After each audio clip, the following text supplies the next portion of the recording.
Hello there, Common Wolfram here.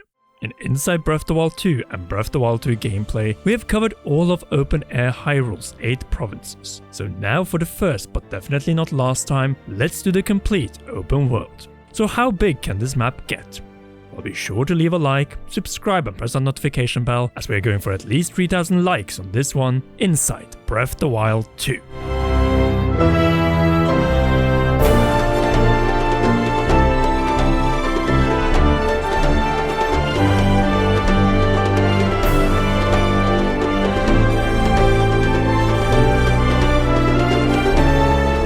Breath of the Wild's map compared to other open world games, since there's no point comparing it to past 3D Zelda games which at best were the size of one of Breath of the Wild's smaller provinces.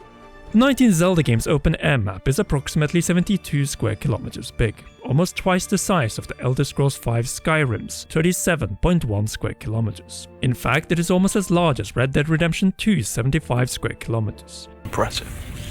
Very nice. Then we have The Witcher 3 Wild Hunt with its 136 square kilometers. But Breath of the Wild 2 only needs 64 additional square kilometers in its sequel, through the new sky and underground, plus new areas beyond the current map, to match this scale.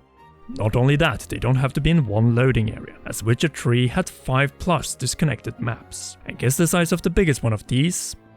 72, exactly the same size as Breath of the Wild's far more interactive Hyrule. So let's cover where we can get more room with this sequel, starting from the existing surface and its 72 square kilometers, which, fun fact, is bigger than the Republic of San Marino's 61 square kilometers, the 5th smallest country in our world. Based on the 2 teasers with new footage of the surface so far, we at least partially see what is about to be reinvented and altered. A reachable Hyrule Castle, no surface Sheikah shrines and divine beasts, new and combined enemies with new enemy camp locations, but also a complete line of new side quests and activities from new and returning NPCs. On top of that, we are likely also to see more ruins or locations either with new physical damage, like possibly the Great Deku Tree, or covered in thick malice. Some areas might also be liberated from occupation and create new possibilities within the existing open world. But the existing open air map can also get bigger in other ways, specifically with one move. Underwater exploration, a gameplay mechanic present in every 3D Zelda game except the Wind Waker before Breath of the Wild, and it would make so much sense to expand to this depth. As Breath of the Wild's map consists of around 40% water through its rivers, lakes and seas. But right here, you have the potential of creating at least partially a whole new world with treasures, enemies and wildlife. And let's remember, Witcher 3's bigger map, the Northern Realm, had underwater areas and gameplay, so technically it was bigger than open air Hyrule. I guess it is time to do something about it in the Zelda sequel. The other way to expand the surface is naturally by expanding beyond the boundaries of the existing map. Either by letting us at last climb up and past Mount Agat, cross the western and northern ravine into a whole new world outside of Hyrule, or make the entire southern border of Hyrule marked by the seas, just like what has been the case for the entire eastern side of the map up to this point. Making the existing map even more organic and filled with combination gameplay in 2023 than it was in 2017. Adding far more content and meaning to the Gerudo Highlands, northern part of Akkala, and the entirety of Faron, specifically through the 2 underused settlements, Tarrytown and Lurelin Village. Well, that and hopefully 1 or 2 new islands with hopefully their own settlements like in the Wind Waker. Perhaps the missing big city from Breath of the Wild could be found here or within the Sky Islands, which pretty much can be summed up in one sentence. Think the Wind Waker's islands of the Great Sea, but in the sky and probably with even more and bigger islands. There is the massive potential of the floating islands that will at last turn the ambition of a proper sky overworld into reality. It was close, but not exactly there with Skyward Sword on the Wii in 2011. So what is the biggest potential of the sky after seeing a mind-blowing 22 seconds of it as of the upload date of this video? The answer? What the Zelda team wasn't able to do in Skyward Sword, and which they also highlighted in their Making of Breath of the Wild open air concept video. But now the biggest potential, the size and connectivity of the sky. Since this map will be overlaid above the existing map of Surface Hyrule, and if that one has been additionally expanded, then it will probably match that. Just think of how many sky islands you can fit across 72 square kilometers or more. And as we have seen thus far, also across multiple tiers in the sky. A little like an elevator that you skydive between to get down to the point you want and then reach out your hand to take the elevator back up again. It sounds hilarious, but based on the patterns, it makes sense. In fact, the sailcloth in Skyward Sword worked precisely this way when leaving the surface up for the sky. The skydiving animation down to the surface was pretty much the same. Everything has changed and nothing has changed. The point is, and you've probably already noticed it, is that this game takes everything that every prior 3D Zelda game has done and screams more. Breath of the Wild was to finally surpass the stages of Ocarina of Time and the size of Twilight Princess by creating a bigger modern-day version of the overworld than the first Legend of Zelda. Something it did with flying colors. But this sequel seems to do the following. Beat Breath of the Wild at its own game on the surface, and then humiliate Skyward Sword's tiny selection of sky islands. Not a single of them had a longer stretch of land to run across or enemies to fight, not counting dungeons naturally.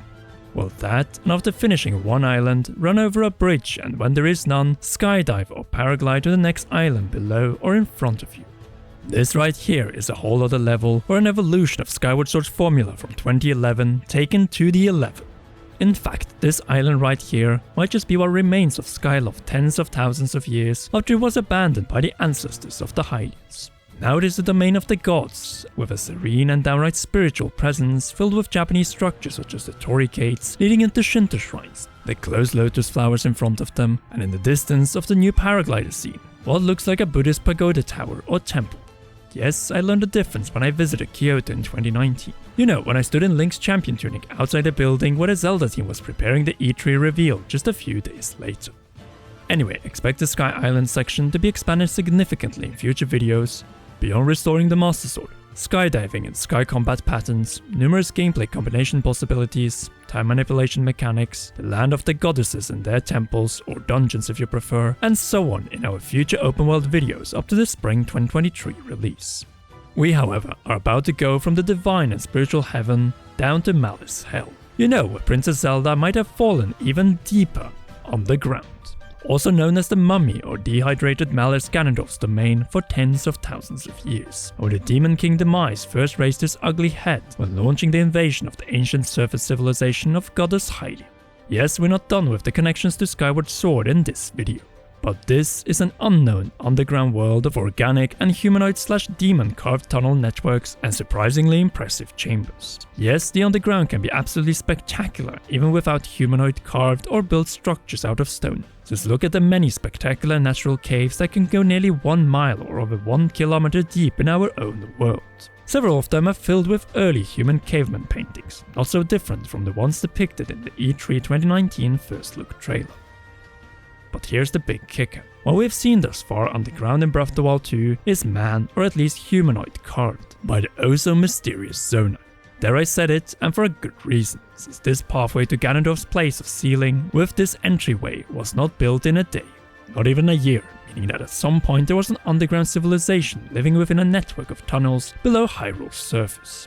One that had splendid craftsmanship and technology to build detailed structures and bridges out of solid stone that have remained standing for tens of thousands of years. It might be assumed that this civilization died with Ganondorf's sealing, but what if it was only part of the tribe that perished and went up to the heavens, while the remainder is still here? Zelda is naturally a fantasy franchise, but even I, together with Monster Maze, visited a similar man-carved deep underground world of stone, or more specifically salt, filled with man-carved chapels, eating places, conference halls, and much more. In other words, it is clear that the Zelda team can pull off the same with even more tunnels and networks. Yes, it will not be fully open world. It will be tunnels and networks, much like you see on the screen right now. Well, that and perhaps underground raft sections, not so different from what we did in the Forest Temple of the Wind Waker. And potential minecart networks which we brought up in the first episode of Inside Breath of the Wild 2 gameplay. Or naturally Malice and new types of wildlife and enemies, including Malice enemies just as we saw in Age of Calamity. In general, just more combinations that are still completely unknown to all of us. I think I know what Nintendo and the Zelda team is doing with Breath of the Wild 2. They want to be the first open world game of the year contender ever to successfully combine 3 gameplay layers. The existing surface, a return up and upgrade to the sky of Skyward Sword, and giving us the first ever deep dive into Hyrule's underworld. The 3 layers of our Earth that man can reach, not counting underwater, which is a surface barrier the sequel has to break. With it will be absolute perfection and so fitting to the key number of 3 in the Legend of Zelda series as a whole, and what these 3 levels of the world represent in mythology, religion, and so on. Skyward Sword did experiment with some of it, with the far from ideal sky, the disconnected surface levels, and the underground malice depths of the ancient system.